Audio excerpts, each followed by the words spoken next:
Assalamu alaikum wa rahmatullahi wa barakatuh. How are you, class, today?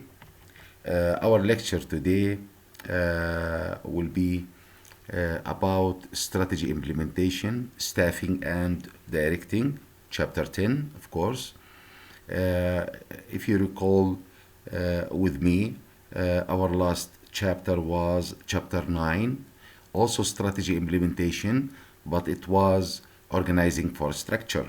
That's why we discuss deeply the types of structure, starting from the simple structure up to the most advanced type of structure, which is the network structure at that time, because it was structures are very important, of course, for the implementation of the new strategy. Okay, so and strategy implementation, as much as it needs that top management will look back and will assess or review their structures. Also, today we will continue with the strategy implementation, but we will focus on the staffing and directing, which means that also in strategy implementation, yani if any company want to implement a new strategy, they have also to review, okay, the skills and the knowledge of their staff. At the same time, of course, implementing a new strategy needs leadership, needs direction, or yani needs that the management will direct the employees how to implement, or what to do, or what actions are needed in order to implement a particular strategy or the new strategy. So as you can see here, we have two learning objectives, by the way. Understand the link between strategy and staffing decision. We'll try to really relate, okay, or understand the relationship between the strategy implementation, let's say, and the staff. And of course, we cannot implement our strategy without our staff, without people, without our employees. That's why we have to take, maybe we have to take new decisions. Maybe we have really to train our employees for new skills, or train them for new knowledge, which is needed by our new strategy. Don't forget that we formulate already our strategy. Now we are implementing it. Okay, maybe the implementation need new skills, new knowledge. Maybe it needs new managers. Okay, we will see this and we will discuss it this lecture. The second learning objective, we will discuss it next lecture, which is how management will assess the corporate cultures and how the corporate culture's fitness to the new strategy. Because sometimes also, if you go to your culture, maybe your culture really will not help you a lot with implementing the new strategy. That's why we will talk about this, inshallah, next lecture. But today we will concentrate on the first learning objectives, which is how to understand the relationship between strategy and staffing decisions. Okay, now staffing, will start with really a title. Maybe it will remind you with something. Staffing follows strategy. If you recall also with me last chapter, when we studied also strategy implementation, but organizing for action, we discussed structures, isn't it? And when we reached to that point, there were a title in chapter 9, if you recall, it was structure follows strategy, and we discussed that at the time. Okay, how also, sometimes you have to make restructuring, you have to make changes in your structure in order to be match or aligned, or in order to fit with your new strategy. Here is the same. Staffing follows strategy. We will look at our new strategy. What actions do we need to do, or what programs, budgets, and let's say procedures do we have to do in order to implement our strategy? Maybe we need to make changes in our staff, in our employees, in our people. Okay, so we'll see. So always the priority is for the strategy, not for the staffing. So we have staffing should follow the strategy, like I said, also the structure. Before it, we said that it should follow a strategy. Also, staffing follow strategy. Now, one way to implement a company's business strategy, for example, if we want to implement the strategy of low cost strategy, cost leadership strategy, and you still remember, of course, the three generic strategies according to Porter. It was differentiation, okay, cost, and focus. Now, for example, we want to implement a new strategy, and our new strategy is low cost or cost leadership.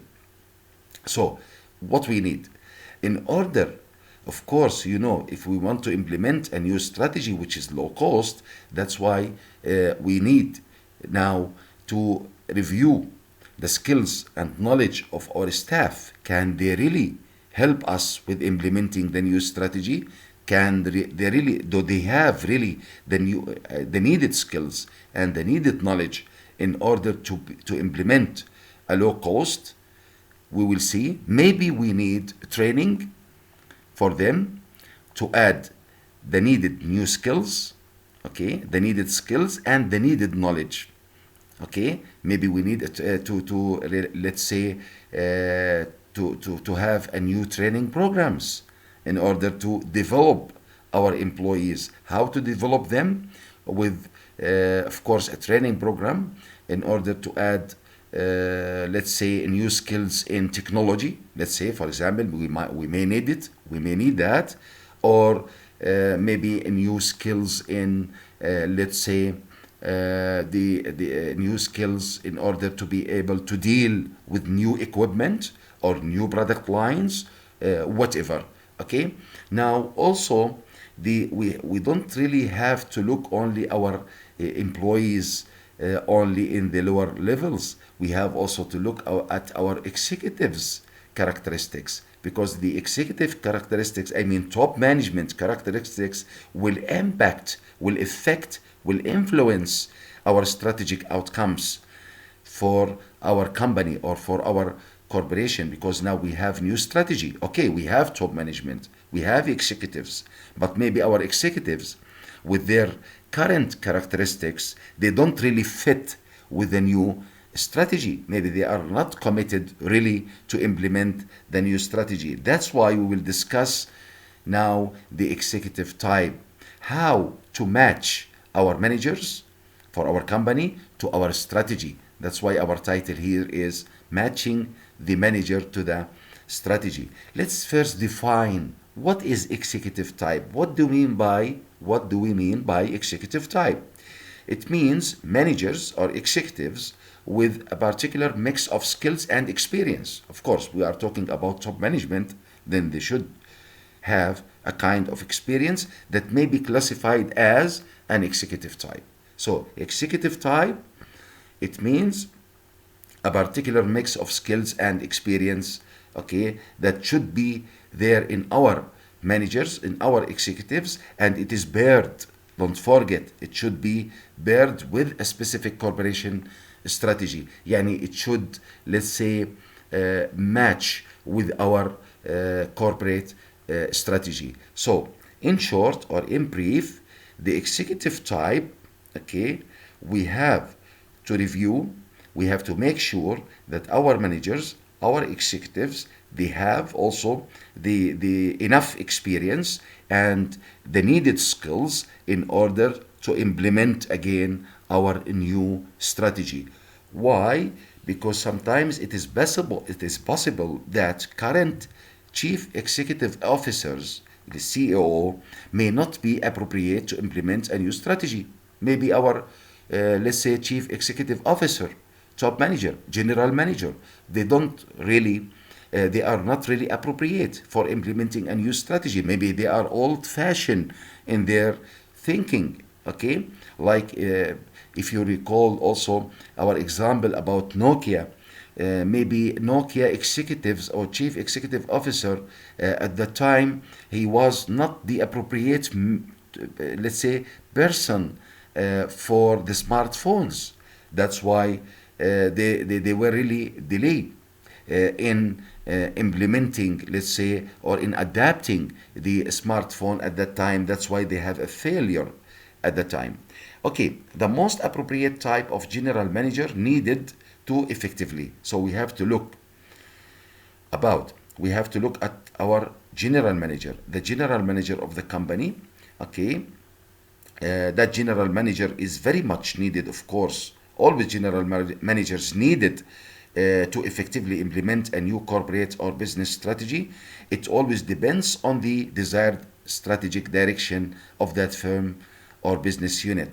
That means that the let's say the ability of the general manager of the company to implement a new strategy will depend on the desired results of the new strategy. Maybe the new strategy is growth strategies, let's say either concentration, yani growth with concentration, or growth with diversification.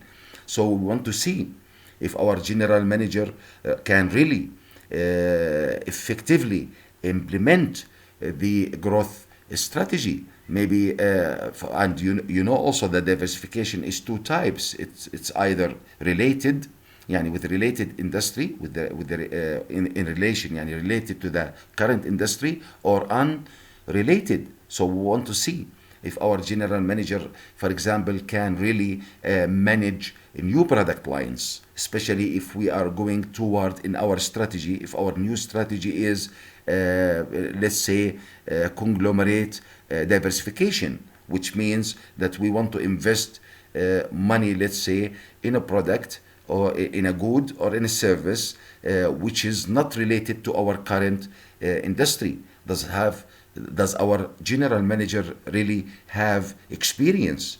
Does he have the needed skills for the new diversification, for the new product, okay, or either goods or services? So also there is one more thing is very important in addition to reviewing our employees, or let's say assessing the skills and knowledge of our current employees or our current staff. We have also to look at the leadership style in our company, because leading or directing, we mean leading people, is very important in order to implement the new strategy successfully. Okay, we have new strategy, guys. We need to implement it. If we don't have really managers with a very good leadership skills, let's say, then we cannot really implement our strategy. We need commitment. We need those leaders to command and to direct, let's say, to direct people to do things. That's why also I will remind you with the definition of leadership. Leadership definition, you studied that in the management principles, by the way, or principles of management. It is the influence, okay? It is the manager influence on people to do the job with willingness. يعني الليدر اللي بيكون عنده القدرة okay, على التأثير في الآخرين للقيام بالعمل برغبة مش بالعصا. That's why we said that the definition of leadership is the influence, okay, on people to do things or to do the job with willingness. That's why leading is very important. Leadership skills are very important in order to implement our strategy, okay, and it involves leading and coaching people, as I told you, directing people, coaching people, training them, and so on, to use their abilities and skills most effectively. Okay, our employees, they have abilities, they have skills, they have knowledge. Now the right leadership or the right manager with a leadership skills can really specify, okay, or can really utilize the abilities and skills of his or her employees in order to efficiently implement or achieve the strategic goals or the organizational objectives of the company according to the new strategy. Now, without direction, يعني without leading or without direction, people, without leading people, without directing them, without having the right leadership skills in order to do so, then people tend to do their work according to their own personal view. They will do the job as they think it's right, not as really it should be. Okay, that's why we need leadership in order to guide people, in order to influence people, in order to motivate people to do the needed, let's say, the needed tasks and jobs in order to attain our strategic goals. Now, also there is one more important thing that you have to look for and to review also when implementing a new strategy. Now, don't forget, we are talking about strategy implementation. Okay, but before you start implementing your strategy, you have to look at your corporate culture. Okay, maybe the new strategy needs, let's say, modification in your culture. بدك تغير في ثقافة الشركة. And this is, of course, it's not an easy thing to do, and we will see. We will see now, today, or next lecture. We will go deeply in the assessment. Okay, how to make corporate culture assessment. Assessment means to compare, let's say, to see what strategic goals, what is your new strategy, does it really fit with our current culture, or we really to make modification in our culture in terms of behavior of employees and managers, and if so, does this modification minor or major? So it will make a difference, of course. We will answer all of these questions in next lecture. But today, let's introduce at least the corporate culture. Before I introduce the corporate culture, by the way, I want to say something very important. If you listen to this video, please try to write it down. Guys, strategy implementation always starts with what we call organizational design. What's the meaning of organizational design? It means that you have to start reviewing and studying three elements. Okay? يعني organizational design, it's the first step in strategy implementation, which means that you have, as I told you, to review and study and focus and combine also three elements. Number one, structure, and we have talked about this last lecture, or maybe we can say last chapter, which was in chapter 9. Okay, don't forget that chapter 9 was about structure. Okay, and how how our new strategy match with our structure. And we said at the time that structure should follow always the strategy. The second thing, the culture, and now we are talking about the corporate culture. That's the second element. The third element of organizational design is control. Okay, الكنترول systems. هلا اوكي احنا عندنا استراتيجيه جديده، طب احنا عندنا كنترول سيستمز في الشركه معتادين عليها، بس هل الكنترول سيستمز اللي عندنا really fit or match with the new strategy or not? So this is the third question that you have really, or the third thing, let's say, that you have to focus on. And of course, you may need to change your control systems in a way to be able to, let's say, review or to evaluate your performance in implementing the new strategy. So don't forget, there are, as I said, implementation of any new strategy always will start with studying, reviewing, three elements of the organizational design, three main elements: structure, culture, and control systems. Now, what is a culture, by the way? Now, all of you, you know what's the definition of culture because we talked about this before many times, but I will just remind you. Culture is the sum of principles, beliefs, and values that certain people share. When we talk about organization, so we are talking about the employees. So we are always looking, when we want to study any culture, we look at the values, okay, القيم اللي بتؤمن فيها الشركة ومشتركة بين كل العاملين فيها. We will look at the beliefs, المعتقدات, and we will look at the principles, المبادئ الموجودة في الشركة. ثقافة. That's why corporate culture is always about the behavior of your employees and your managers. Now, strong cultures are resistant to change. Guys, the stronger your culture is, the more difficult to change it. This is what it means. Because we have a very strong culture, people عندهم قيم ما بتنازلوا عنها. That's why if your new strategy needs some modification in your culture, then it will be very difficult to make that particular modification, especially if it is a major one. And we will see this next meeting when we assess our corporate culture in order to match it with the new strategy.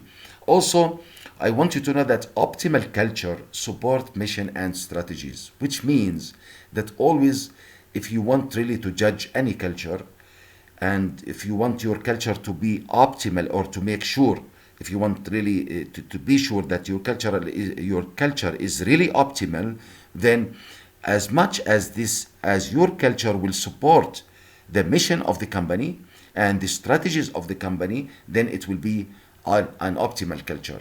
And of course, if not, then you need a lot of work in order to convince, let's say, people, or to convince people to change, people, I mean employees and managers, to change their behaviors in a way that will fit with the new strategy. وبتعرفوا يعني resistance for change، مقاومة التغيير دائما عالية، لأنه الاستراتيجية الجديدة إذا بدها ثقافة جديدة مش سهل جدا تغير في ثقافة الموظفين والمدراء حتى يتماشوا يغيروا بثقافتهم وبسلوكهم حتى to be able to implement the new strategy. Now management must do what? Now management must evaluate what a particular change in a strategy means to the corporate culture. Yani we will look our strategy and we will see what changes our strategy need from us to do in our culture.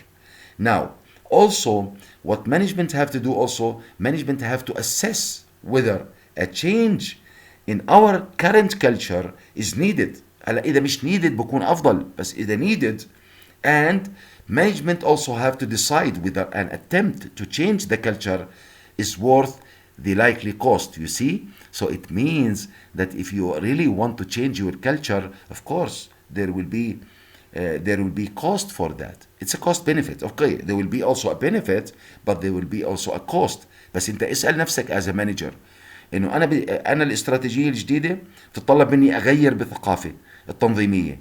طب هذا التغيير بده يكلفني efforts, time, and maybe some people will leave the work sometimes. Some managers, maybe they will leave the company. طب هذا الكوست, okay, there is a cost, no problem. But this cost, does it worth the new strategy really? Okay, the desires, نتائج الاستراتيجية راح تكون فعلا يعني maybe sometimes it will increase the market share, it will increase sales, revenue, and so on. If the answer is yes, then okay, we will do modification. But of course, with regard to the assessment of your culture, we will talk in details, inshallah, next lecture. And next lecture, our title, our first slide will be this slide about what I was talking about now, assessing strategy and culture compatibility. We'll see how our new strategy will be, or how our culture is compatible to our new strategy. If there is any compatibility between them, this will be discussed inshallah lecture. Until then, I hope you will be all fine, and thank you very much.